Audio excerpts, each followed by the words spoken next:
कैसे हैं आप सभी? आई होप अच्छे होंगे, राइट। चलिए, मैं विद्या प्रजापति चैनल पे आप सभी का स्वागत करती हूँ और आज मैं आपके लिए लेके आऊँ एक्स्ट्रा 8.1 का क्वेश्चन नंबर 6। तो प्लीज ध्यान समझिएगा, साथ ही लाइक शेयर करना मत भूलिएगा। ओके बच्चों, आइए स्टार्ट करते हैं।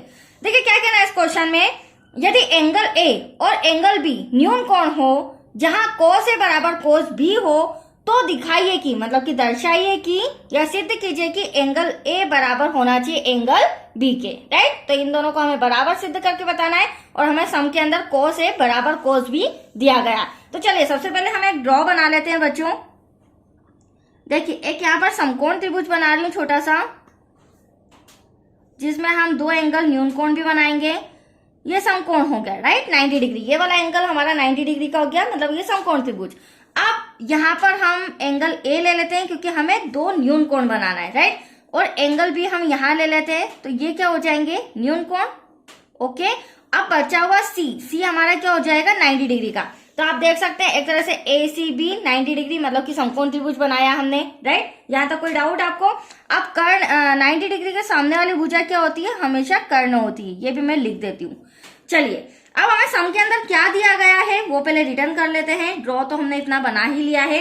देखिए बच्चों, हमें दिया गया है cos ए बराबर cos बी, और सिद्ध करना है वो भी हम लिख लेते हैं। तो सिद्ध करना है एंगल ए बराबर होना चाहिए एंगल बी के, राइट। इन दोनों एंगल को आपस में हमें बराबर बताना है, ठीक है बच्चों। चलिए अब हमें जो दिया गया है उसी को लेकर हम इसे सॉल्व करेंगे। तो हमें क्या दिया गया है बच्चों, cos ए बराबर cos बी। चूंकि cos ए बराबर है cos बी के। अब यहाँ पर cos का मान क्या होता है, हालांकि मैंने फॉर्मूले समझाए हैं, मैंने रिटर्न भी करके रखा है, वो मैं आपको बता देती हूँ। मुझे अदर ट्रिग्नोमेट्री से मतलब नहीं है, मुझे किससे मतलब है, सम के अंदर cos दिया गया है तो हम cos का ही मान लिखेंगे। अब cos थीटा का मान क्या होता है, आधार अपॉन में कर्ण। ए अपॉन में के शॉर्ट में मैंने लिखा है क्योंकि पहले भी मैंने आपको समझाया, लाल अपॉन में कक्का, ठीक है। तो यहाँ पर मुझे ए अपॉन में के मतलब कि आधार बटे कर्ण लिखना होगा। तो cos ए हो या बी हो, दोनों का मान cos ए मतलब कि आधार बटे कर्ण ही आएगा। यहाँ तो कोई डाउट नहीं होना चाहिए। ये भी हो जाएगा हमारा आधार बटे में कर्ण, राइट। यहाँ तो कोई डाउट बच्चों?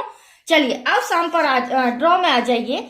देखिए यहाँ पर आप देख सकते हैं मैंने कर्ण भुजा तो बताई बट लंब और आधार नहीं बताया। वो अब मैं आपको समझाती हूँ। ये इंपॉर्टेंट पॉइंट है क्योंकि यहाँ पर बच्चों को बहुत सारा कंफ्यूजन होता है। अब हम एंगल ए की बात करें, मतलब कि cos ए की बात करें, तो एंगल ए कहाँ पर है, यहाँ पर ऊपर की साइड।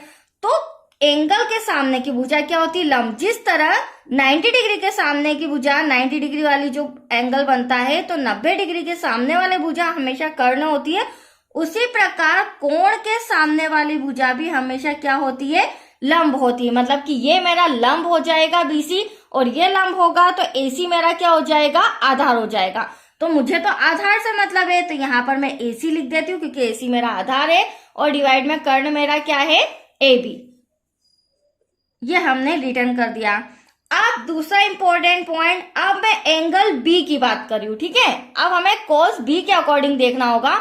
तो मेरा एंगल बी कहाँ आ रहा है बच्चों, आप देख सकते हैं ये। तो इस एंगल के सामने मतलब कि कोण के सामने वाली भुजा क्या होती है, लंब होती है। तो इस बार एसी मेरा लंब है तो बीसी क्या हो जाएगा, आधार, और मुझे आधार से ही मतलब है।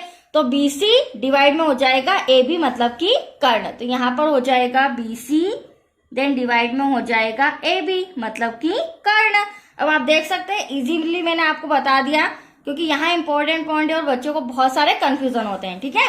चलिए अब आगे कंटिन्यू करते हैं। आप देख सकते हैं एबी से एबी दोनों तरफ इक्वल में है, मैंने कैंसिल कर दिया। तो एटलीस्ट हमारे पास क्या बचा, हमारे पास बचा एसी इक्वल टू बीसी। तो कहने का मतलब ये है बच्चों, ये वाली जो भुजा आप देख रहे हैं एसी, वह किसके बराबर है, ये वाली भुजा बीसी के। और किसी त्रिभुज की जब दो संगत भुजाएं आपस में बराबर होती हैं तो एटलीस्ट इनके संगत कोण भी आपस में क्या होते हैं, बराबर होते हैं, जो कि हमने चैप्टर 6 में भी पढ़ा है। तो यहाँ पर छोटा सा इंस्ट्रक्शन लिख लेते हैं, इससे आपका ही इंप्रेशन अच्छा पड़ेगा टीचर के सामने। चूंकि किसी त्रिभुज की संगत भुजाएं, राइट, त्रिभुज की संगत भुजाएं बराबर होती हैं तो इनके संगत कोण भी आपस में बराबर होते हैं। राइट, ये छोटा सा इंस्ट्रक्शन लिख लिया। अब आप देख सकते हैं संगत भुजाएं तो मैंने आपको बता दी कि AC बराबर है BC के, तो इनके जो संगत कोण है मतलब BC के सामने जो भुजा के सामने कोण A और AC भुजा के सामने कोण B आपस में क्या है, बराबर है। और दैट्स योर आंसर, यही हमें सिद्ध करना था। तो इसीलिए एंगल A बराबर है एंगल B के। दैट्स योर आंसर, इति सिद्धम। तो आया आपको समझ में बच्चों? बहुत ही अच्छा सम था, छोटा सा कंप्लीट हो चुका है। और नेक्स्ट वीडियो मिलेगा आपको क्वेश्चन 7 से रिलेटेड। Okay, thank you.